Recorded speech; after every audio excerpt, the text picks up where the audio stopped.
Nós falamos na aula passada sobre eletroscópios. Até o momento a gente veio discutindo entendimento de cargas elétricas, o que é um corpo eletrizado, o que é um corpo polarizado, de onde vem a natureza elétrica da matéria, as formas de eletrização e como que a gente faz para identificar um corpo eletrizado. Por fim, nós temos que falar de força elétrica. Independente se é força elétrica ou se é qualquer estudo de força, quando a gente fizer algum estudo de força, nós vamos ter que responder 3 perguntas para ter entendimento daquela força. Quando aquela força vai existir? Para isso, nós temos que saber a natureza da interação. Nós temos que saber como essa força vai atuar neste corpo. Quando eu falo como a força vai atuar, eu quero saber a orientação espacial dessa força e quanto essa força vai valer. E aí é calcular a sua intensidade da força, tá bom? Então,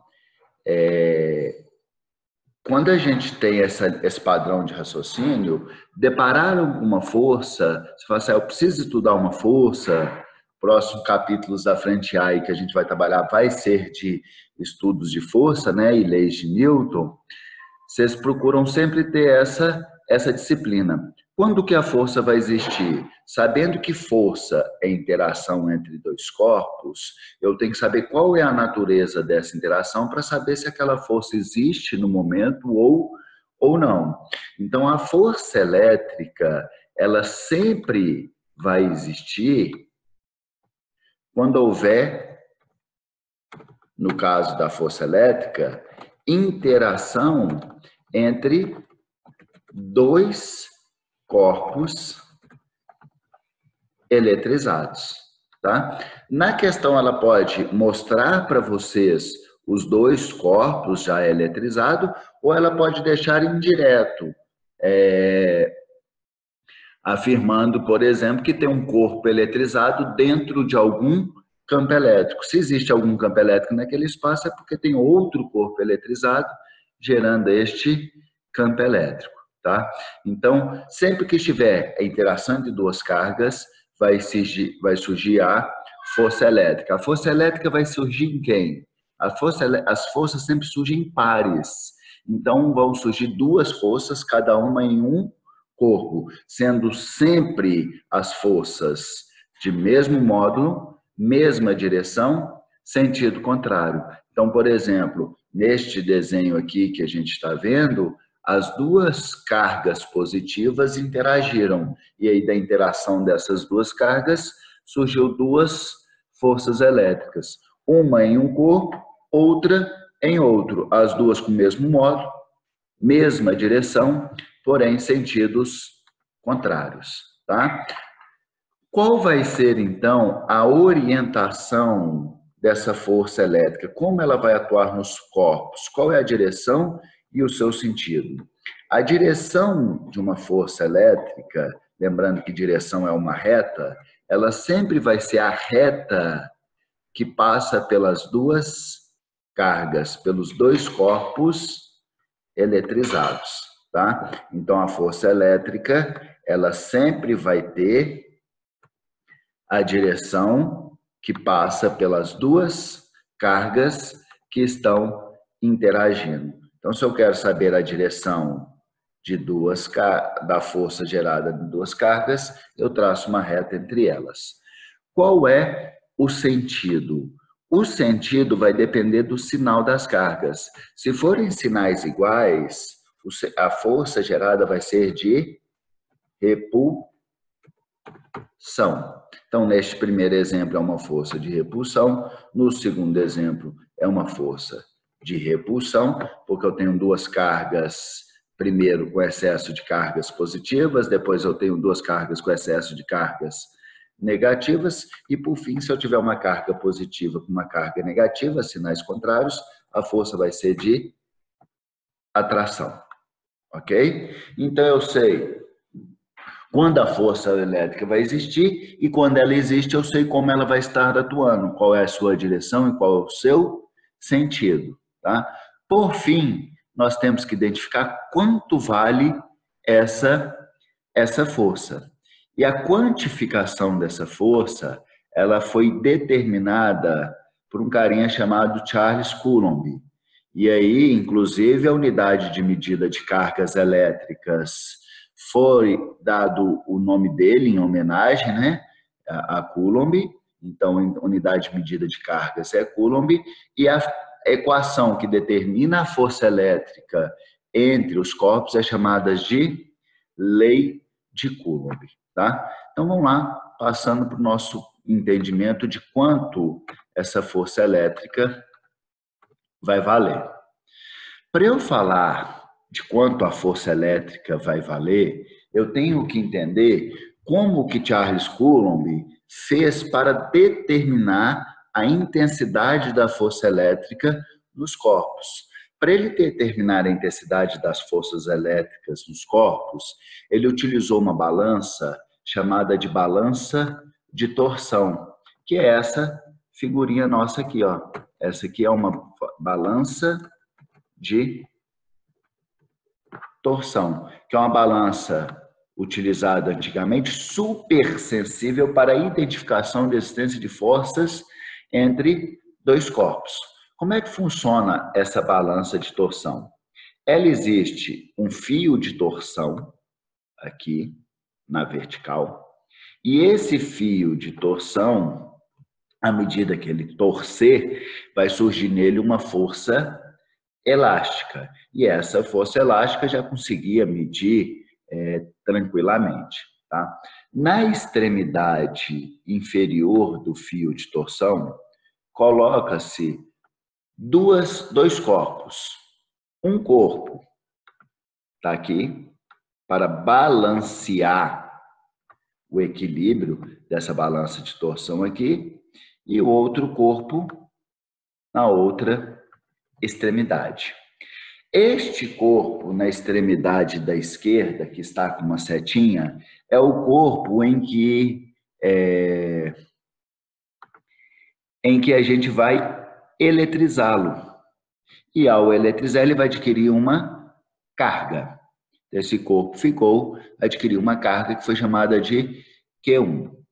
Em outra parte da balança de torção, é inserido um outro corpo eletrizado, e este outro corpo eletrizado vai interagir com o corpo Q1.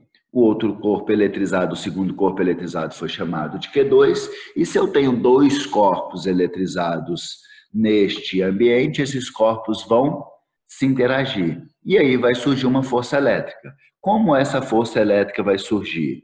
A força elétrica, ela vai surgir na direção que passa pelas duas cargas, e eu posso afirmar que neste exemplo que eu passei, são duas cargas positivas, porque a questão já mostrou que as forças que foram geradas nas cargas são forças de repulsão, ok? E aí, ao gerar essa força de repulsão na carga Q1, o que vai acontecer? Esse fio vai tender a torcer, no caso do nosso exemplo, ele vai torcer no sentido ali anti-horário, e aí vai surgindo uma força elétrica, uma força elástica. Quando a força elástica se igualar à força elétrica gerada pela interação entre Q1 e Q2, essa balança de torção para.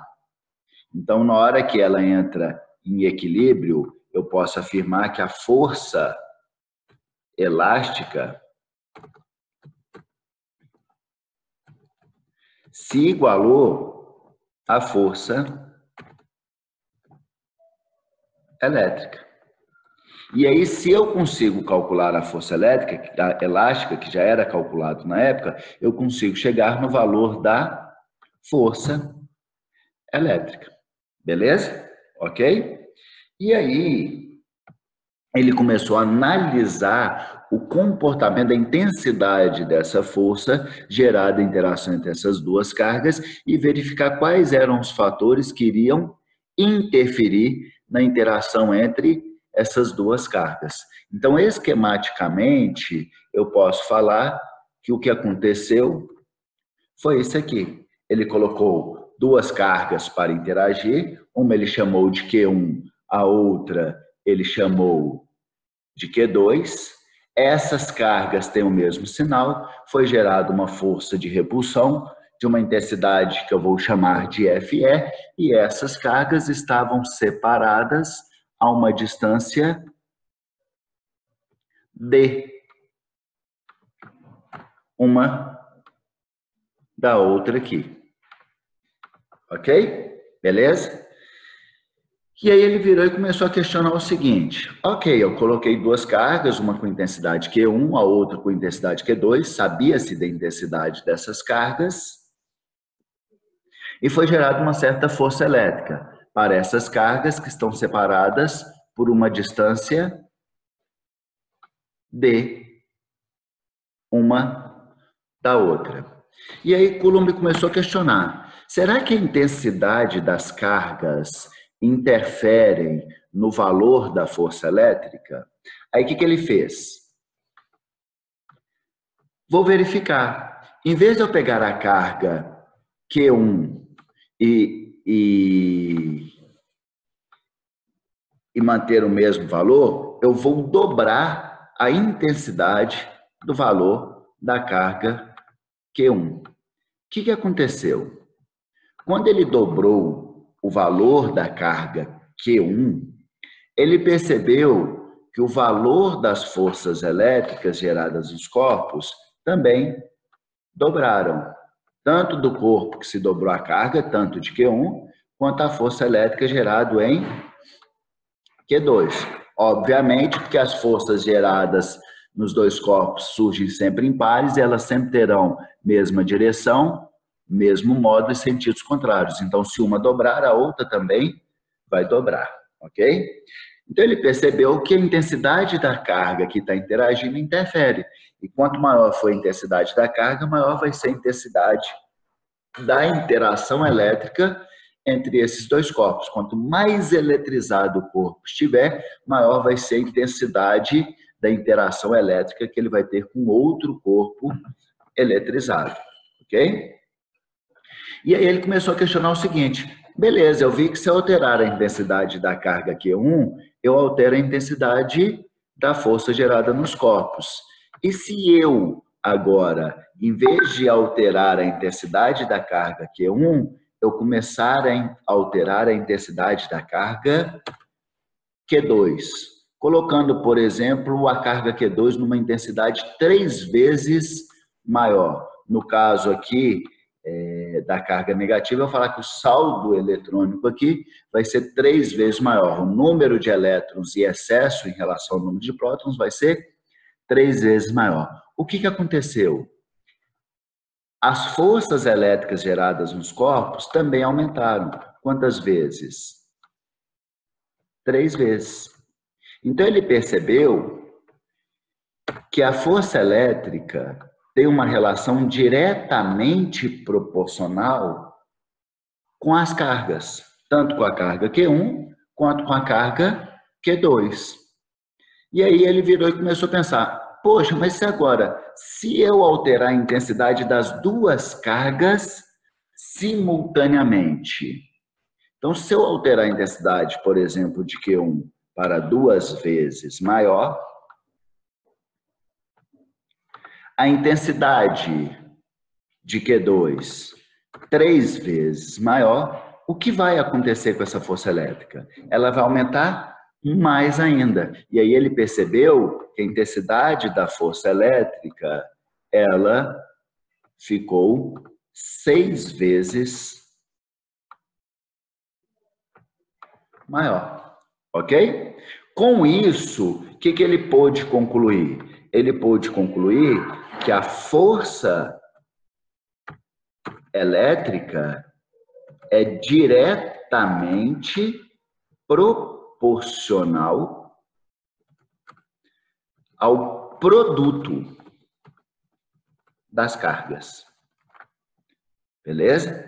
Ao produto das cargas, porque 2 vezes 3 é igual a 6. Se ele tivesse pegado, por exemplo, esta carga Q1, em vez de dobrar, por exemplo, ele fizesse com que ela ficasse 4 vezes maior e a carga Q2, em vez de triplicar, fizesse com que ela ficasse 5 vezes maior, a intensidade da eletrização ficasse 5 vezes maior, a força elétrica gerada nos corpos seria 20 vezes maior do que a força comparado na condição inicial, ok? Então, a primeira coisa que vocês têm que saber é que a força elétrica ela é diretamente proporcional ao quadrado, diretamente proporcional ao produto das cargas elétricas. Beleza? Essa foi a primeira observação que ele fez em relação ao comportamento da força elétrica, em relação à intensidade de eletrização dos corpos que estão interagindo. Legal. Segundo passo. Segundo passo. Então, beleza, eu já sei o comportamento das cargas em relação ao comportamento da força elétrica em relação à intensidade das cargas. Mas será que é só a intensidade das cargas que interfere? Será que a distância entre essas cargas não vai interferir, não? Uma vez que a força elétrica é uma força tipo de campo, interações de campo, não precisa do contato entre os corpos, mas quanto mais distante tiver uma da outra, a tendência é que a intensidade dessa interação seja menor. Então, eu vou conferir. Aí, o que ele fez? Pegou as mesmas cargas Q1 e Q2, não alterou mais a intensidade da sua eletrização e começou a colocar Q1 e Q2 em posições diferentes. Então, por exemplo, ele pegou as cargas Q1 e Q2, colocou a uma distância D e surgiu uma força elétrica Fe. Agora ele virou e falou o seguinte: e se eu dobrar a distância? E se em vez de eu colocar numa distância D, eu colocar os corpos a uma distância 2D? O que aconteceu? A força elétrica alterou? Alterou. Só que em vez dela aumentar, a força elétrica diminuiu. Diminuiu quantas vezes? 4 vezes. Ele percebeu que essa força elétrica houve uma redução de 4 vezes. Poxa, então existe uma relação inversamente proporcional entre a distância e a força elétrica, de tal forma que quanto mais distante eu colocar uma carga da outra, menor vai ser a intensidade da força elétrica entre esses dois corpos. Ah, beleza. Então, se eu pegar e colocar, por exemplo, esses dois corpos numa distância 4 vezes maior do que estava antes. O que ele percebeu? Que a força diminuiu mais ainda. Mas diminuiu quanto? Essa força acabou diminuindo 16 vezes em comparação à condição inicial, que a distância era somente D. Beleza? Poxa, então, se eu pegar dois corpos agora, em vez de eu diminuir a distância, eu vou começar em vez de eu aumentar a distância, eu vou começar a diminuir a distância. Se eu pegar, por exemplo, essa distância e diminuir, em vez dele ficar uma distância D, ele ficar uma distância D sobre 3, 1/3 da distância que foi colocada inicialmente. O que aconteceu com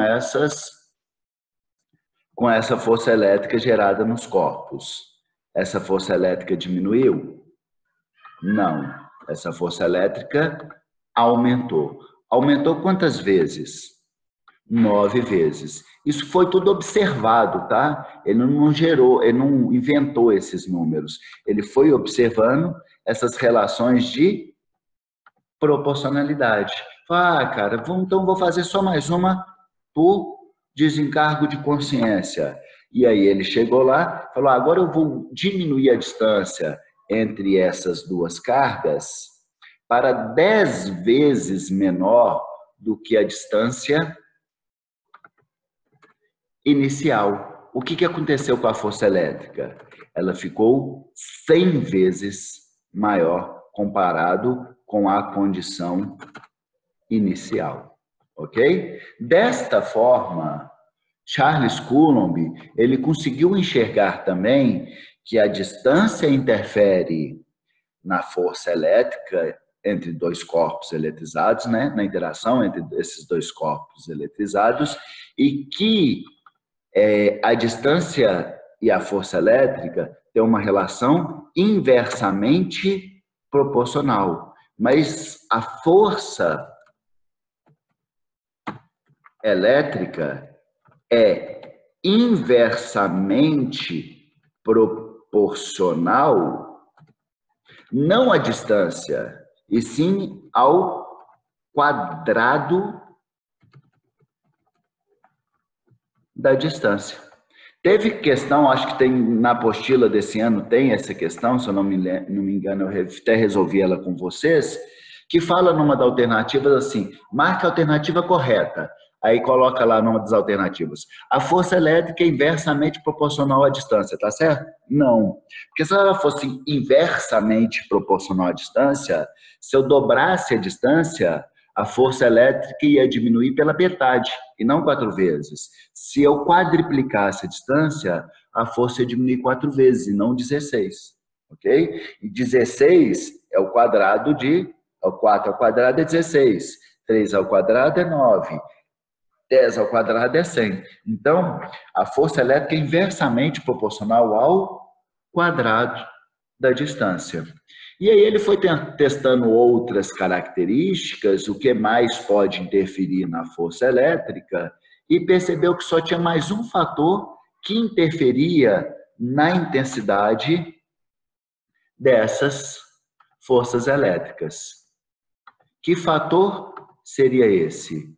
O meio em que essas cargas estavam interagindo. Então, o que ele fez? Ele pegou a balança de torção e, inicialmente, fez o experimento no ar. E aí, a uma distância D, com a carga Q1 e Q2, surgiu uma força elétrica Fe, uma força elétrica qualquer. E aí ele falou o seguinte: vou fazer este mesmo experimento, só que agora não vou fazer mais no ar, vou fazer na água. Vou manter a mesma distância, as mesmas cargas, mas em vez de fazer esse experimento no ar, eu vou fazer esse experimento na água.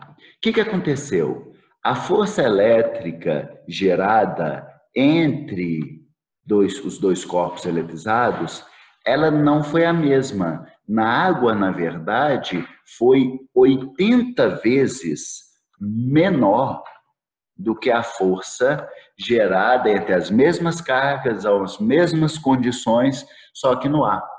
Então ele falou: olha, o tipo de ambiente, o tipo de meio em que as cargas se encontram interfere na força gerada entre dois corpos eletrizados. Então, para cada meio, vai existir uma constante elétrica de Coulomb.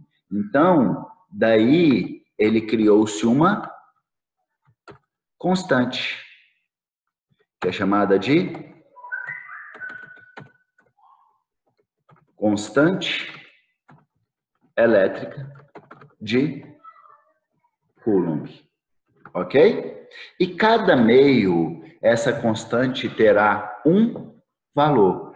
A constante mais utilizada, vocês não precisam memorizar, mas a constante mais utilizada, que eles chamam de K0, é a constante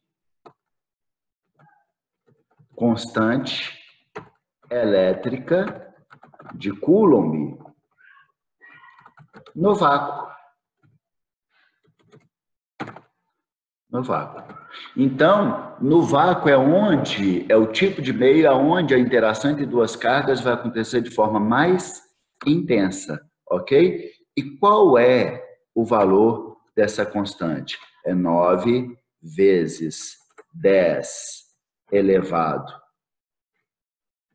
à nona Newton metro quadrado por Coulomb quadrado. Ok? Preciso decorar essa constante de forma alguma. Se a questão for uma questão quantitativa da força elétrica, eles são obrigados a te dar a constante elétrica, tá bom? O que vocês precisam saber é que a maior constante elétrica possível que vai ter é 9 vezes 10 a nona, que é a constante elétrica no vácuo. Ok? Beleza? E o que mais que ele percebeu? Como existe um meio, o tipo de meio interfere, e para isso foi determinada a constante de cada meio, a constante ela é sempre colocada numa equação, numa relação diretamente proporcional a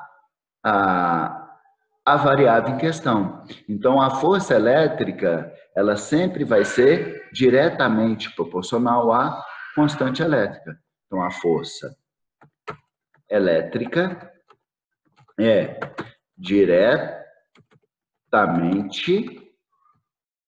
proporcional à constante elétrica de Coulomb. Isso quer dizer que quanto maior for a intensidade da constante elétrica, maior vai ser a força elétrica gerada entre duas cargas naquele determinado meio, tá? E aí, Coulomb simplesmente fez o quê? Juntou essas três relações de proporcionalidade em uma equação só, criando-se a equação de Coulomb, ou lei de Coulomb, que é a lei das forças elétricas. Tá? Então, vamos unificar essas três relações de proporcionalidade entre o produto das cargas, o quadrado inversamente proporcional ao quadrado da distância, diretamente proporcional à constante elétrica, e vamos chegar na lei de Coulomb.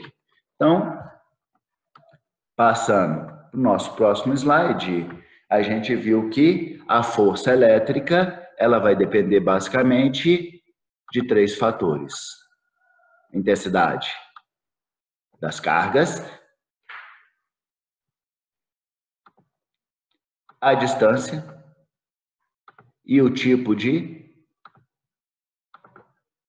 meio em que essas cargas estão interagindo, independentemente se são cargas de sinais contrários ou são cargas de mesmo sinal. O fato delas serem de sinais contrários ou mesmo sinal, a única coisa que vai alterar é o sentido das forças, que cargas iguais se repelem, cargas contrárias se atraem. Tá? Então, concluindo, essa é a nossa lei de Coulomb, ok? A força elétrica é igual K, que é a constante elétrica de Coulomb, que cada meio tem a sua, vezes o produto das cargas.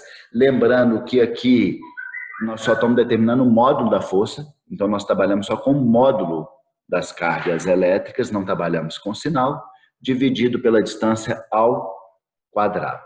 Tá? Qual que é o grande cuidado que vocês têm que tomar? A força elétrica ela é sempre dada em newtons.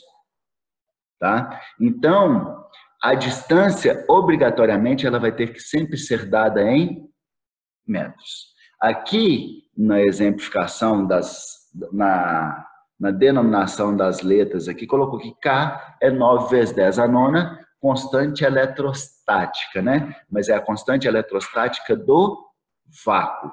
Cada meio tem a sua constante eletrostática. Gente, eu peço pelo amor de Deus, essa é a base da eletrostática.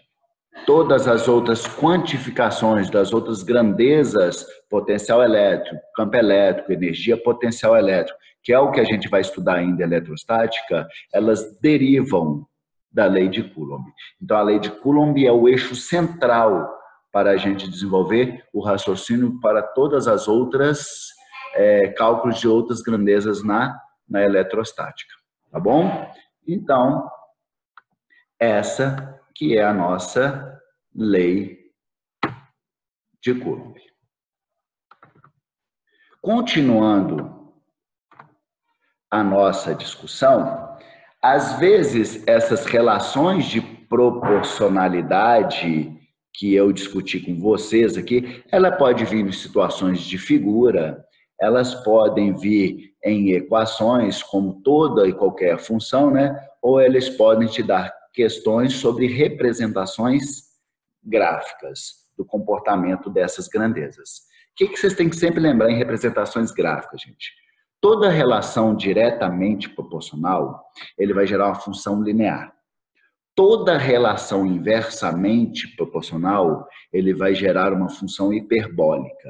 E toda função quadrática diretamente proporcional ao quadrado, ele vai gerar uma função parabólica.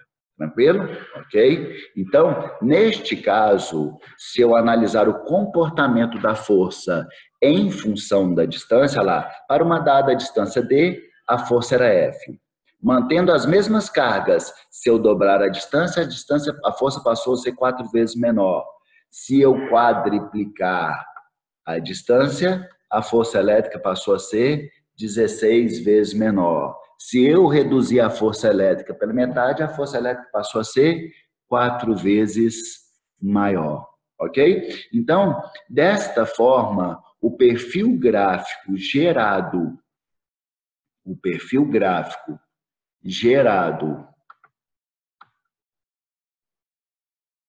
vai ser um gráfico hiperbólico, tá? Neste gráfico, para eletrostático, o eixo Y me dá a informação, ok? Beleza? O eixo Y vai me informar a força elétrica. O eixo X vai me dar a distância,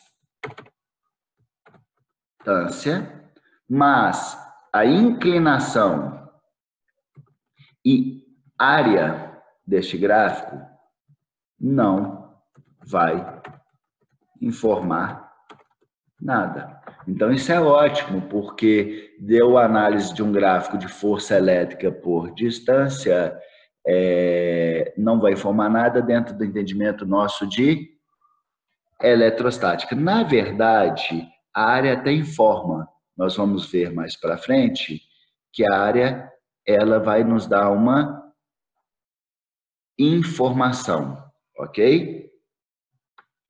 Que é newton-metro, e essa área, na verdade, ela vai me dar a informação da energia potencial elétrica armazenada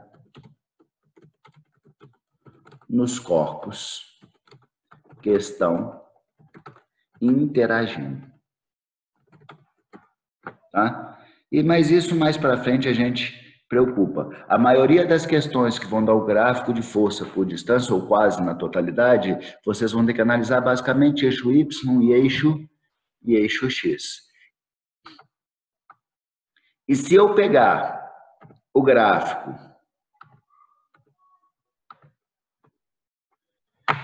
de força elétrica em relação ao produto das cargas, ele sempre vai ser uma função linear, porque a relação é diretamente proporcional.